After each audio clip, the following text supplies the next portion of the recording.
سورت 3 مکی صورت ہے، 1 رکوع 8 آیات پہ مشتمل صورت ہے۔ شروع میں 4 قسمیں ہیں۔ پہلے ہمیں یہ 4 قسم جو ہیں ہر ایک قسم کو جدا جدا سمجھ کر پھر اس کا ایک موضوع بنے گا، اس کا ایک نتیجہ بنے گا، پھر اگلا حصہ اس نتیجے کا ہی جو ایک بیان ہے، ایک تسلسل ہے اس کا۔ و3 قسم ہے انجیر درخت کی، و زیتون اور قسم ہے زیتون کی۔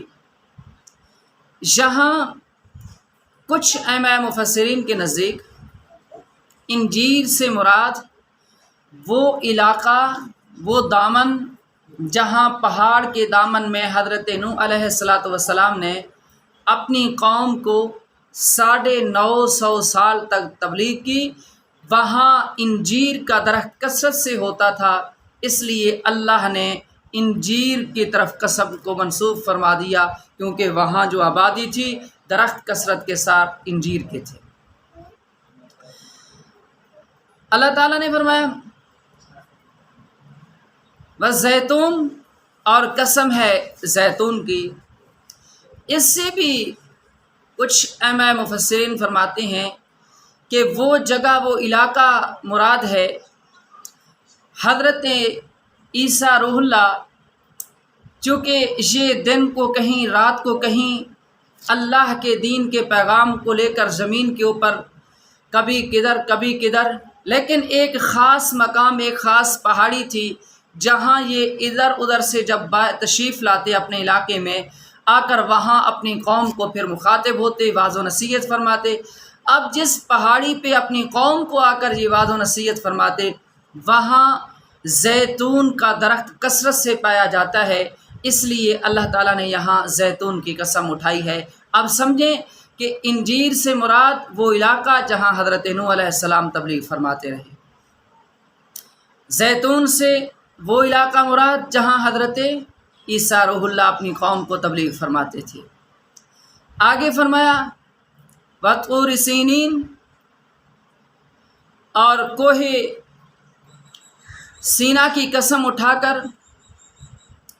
یہاں حضرت موسیٰ علیہ السلام کا وہ مقام، وہ پہاڑ مشہور ہے جہاں آ کر وہ اپنے رب سے ہم کلام ہوتے اور اللہ کی طرف سے پیغام حاصل کرتے تھے۔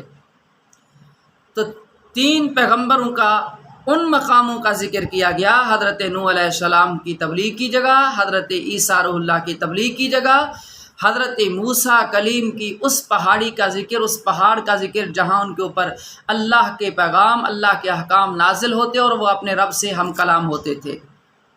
آگے سمجھیں بہذا البلد الامین، قسم ہے اس امن والے شہر کی۔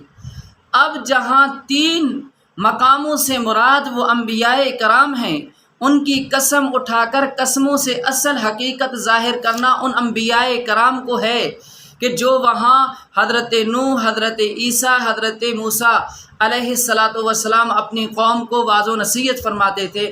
وہذا البلد الامین، اس امن والے شہر، امن والے شہر سے مراد مکہ کا شہر ہے۔ بالاتفاق اس شہر سے مراد وہ شہر جو مکہ ہے، اور یہ شہر مکہ کیا ہے؟ یہ جائے ولادت حضرت محمد رسول اللہ صلی اللہ علیہ وسلم ہے۔ اب یہ 4 قسموں کو اٹھا کر حضرت نوح، حضرت موسیٰ، حضرت عیسیٰ، حضرت محمد رسول اللہ صلی اللہ علیہ وسلم۔ اب اللہ تعالیٰ نے آگے فرمایا لقد خلقنا الانسان فی احسن تقویم، انسان کو اللہ نے ایک خوبصورت سانچے کے اندر ڈھال کر خوبصورت بنا دیا، اس کو انتہائی عمدگی کے ساتھ، انتہائی حسن کے ساتھ بنایا گیا ہے۔ اب یہ بات سمجھنے والی ہے، ایک انسان کا وجودی حسن ہے، یعنی ہاتھ، پاؤں، زبان، جسم، چہرہ، آنکھ، انسان کی باڈی، سارا وجود، یہ حسن اللہ فرماتے ہیں کہ میں نے اس حسن کے اندر بھی اپنی قدرت کا اظہار کیا۔ لیکن دوسرا ہے انسان کے کردار کا حسن، انسان کے اعمال کا حسن، انسان کے اخلاق کا حسن، انسان کی زندگی کا حسن۔ انسان کی اصل جو خوبصورتی ہے انسان کا جو اصل حسن ہے وہ اس کے کردار کا حسن ہے۔ گویا اللہ تبارک و تعالیٰ نے واضح فرمایا، انسان کے حسن کو نمایاں کرنے پہ حضرت نوح علیہ السلام، انسان کے حسن کو نمایاں کرنے کے لیے حضرت موسیٰ اور حضرت عیسیٰ روح اللہ محنت فرماتے رہے ہیں، لیکن انسان کے اخلاق اور اقدار کو اعلیٰ معیار پر اس مقام کمال تک پہنچایا تو وہ اس شہر میں پیدا ہونے والے حضرت محمد رسول اللہ صلی اللہ علیہ وسلم نے اس اعلیٰ مقام تک پہنچا دیا جس مقام کے لیے انسان کو بنایا گیا ہے۔ یہ ہے سایہ سے مراد۔ آگے اللہ تعالیٰ ارشاد فرماتے ہیں، فرمایا کہ لقد خلقنا الانسان فی احسن تقویم ثم رددناہ اسفل سافلین، پھر ہم نے انسان کو لوٹا دیا پستی کی طرف، پست حالت کی طرف۔ ارواح میں ہر انسان جو دنیا میں آتا ہے اس کی روح اللہ تعالیٰ نے سب کے جمع فرما دیے ایک مرتبہ پیدا کر کے، نمبر وار جہاں جس کا نمبر لگتا ہے، اور وہاں ہر ایک اپنی ماں کے رحم کے اندر جب اس کا وجود 4 مہینے کا ڈھانچہ بنتا ہے، اس میں فرشتہ لا کر اس ارواح سے روح کو اٹھاتا ہے اور بلندیوں سے اٹھاتا ہے، ماں کے پیٹ میں لا کر اس بچے کے جسم میں پھونک دیتا ہے، یہ زندہ ہو جاتا ہے، پھر یہ دنیا کے اندر آتا ہے۔ فرمایا ثم رددناہ اسفل سافلین، ہم نے اس کو پستی کی حالت کے اندر پھر بھیجا۔ یہ پستی میں آیا انسان، اب جس پستی میں آ گیا ہے یہاں 2 حالتیں ہیں۔ فرمایا کہ یہاں جس عالم میں آ گئے ہو یہاں 2 صورتیں ہیں، ایک تو یہ پوری کائنات ہدایت سے معطر ہے، ہدایت کمال سے روشن ہے یہ دنیا، اگر آنکھیں بند کرو گے تو مزید پستی کی طرف جاؤ گے۔ ہدایت کمال حضرت محمد رسول اللہ صلی اللہ علیہ وسلم کے دین کی صورت میں موجود ہے کہ آپ صلی اللہ علیہ وسلم نے انسان کو اس اعلیٰ مقام تک پہنچا دیا، وہ سارے اصول، وہ ضابطہ حیات، وہ آپ صلی اللہ علیہ وسلم کا دین اسلام ہر ایک دنیا میں آنے والے کے لیے اس کے سامنے ہے۔ اب انسان کی مرضی کہ کیا وہ انتخاب کرتا ہے پستی کو، مزید پستی کی طرف جاتا ہے یا اس اعلیٰ معیار کی طرف جاتا ہے۔ فرمایا انسان تو پستی کی طرف جا رہے ہیں، پستی کی طرف بھیج دیے گئے ہیں، لیکن سارے پستی کی طرف نہیں جا رہے۔ الا الذین آمنوا وعملوا الصالحات، مگر وہ لوگ جو ایمان لائے، یعنی آتے ہی جو ہی دنیا کے اندر پتہ چلا، سمجھ آئی، عقل آئی، فوراً انہوں نے اللہ کو مانا، اللہ کے پیارے محبوب صلی اللہ علیہ وسلم کو مانا، پھر ان کی فرما برداری اختیار کی۔ فرمایا یہ اب پستی کی طرف نہیں جا رہے، یہ ان بلندیوں کی طرف جا رہے ہیں جن بلندیوں کی طرف ان کو حضرت محمد رسول اللہ صلی اللہ علیہ وسلم پہنچانے کے لیے آئے۔ فَلَهُمْ أَجْرٌ غَيْرُ مَمْنُونٍ، جب ایمان لا کر عمل صالح کی طرف جائیں گے اللہ کی طرف سے ان کو نہ ختم ہونے والا اجر ملے گا۔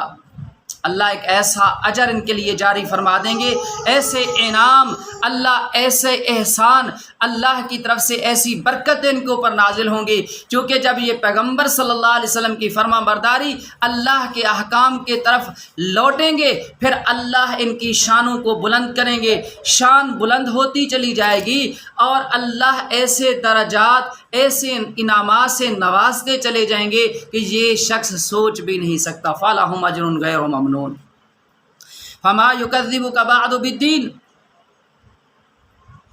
اس کے بعد کون سی وہ چیز ہے جو تجھے آمادہ کرتی ہے کہ قیامت کے دن سے انکار کر؟ کیا مطلب؟ یعنی جس بات کو حضرت نوح، حضرت موسیٰ، حضرت عیسیٰ اور حضرت محمد رسول اللہ صلی اللہ علیہ وسلم نے تو پوری کائنات کو جس بات سے معطر فرما دیا، روشن اور منور کر دیا ہے، فرمایا اتنی ہدایت کے بعد اب بتا کوئی راستہ ہے تو قیامت کے دن سے انکار کرے؟ ہے کوئی راستہ تو بتائیں۔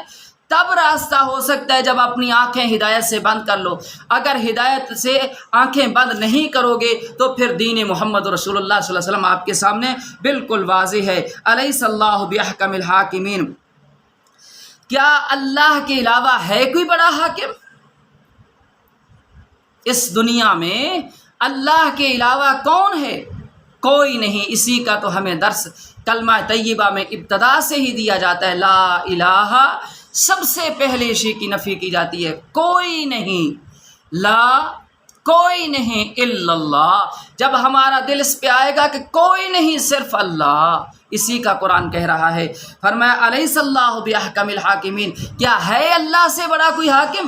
سب تو اس دنیا کے اندر اس کے محتاج ہیں، اللہ ہی ہے جو سب کو دیتا ہے، اللہ ہی ہے جو سب کو نوازتا ہے، سب اس کے محتاج ہیں، ماننے والا بھی اس کا محتاج، نہ ماننے والا بھی محتاج، اس دنیا کے اندر گناہ گار بھی اس کا ہی محتاج ہے، فرما بردار بھی اس کا ہی محتاج ہے۔ ماننے والا محتاج ہو کر مان کر کمال حاصل کر گیا ہے، وہ نہ ماننے والا نہ مان کر محتاج پھر بھی اللہ کا ہے، نہ مان کر آخرت کو برباد کر گیا ہے۔ اس لیے خوبصورت زندگی یہی ہے کہ دنیا میں آئے، دین اسلام حضرت محمد رسول اللہ صلی اللہ علیہ وسلم کا دین واضح ہے، اس دین کی طرف لوٹیں، یہی کامیابی کا راستہ ہے، اسی میں دنیا میں بھی عزت، آخرت میں بھی کامیابی ہے۔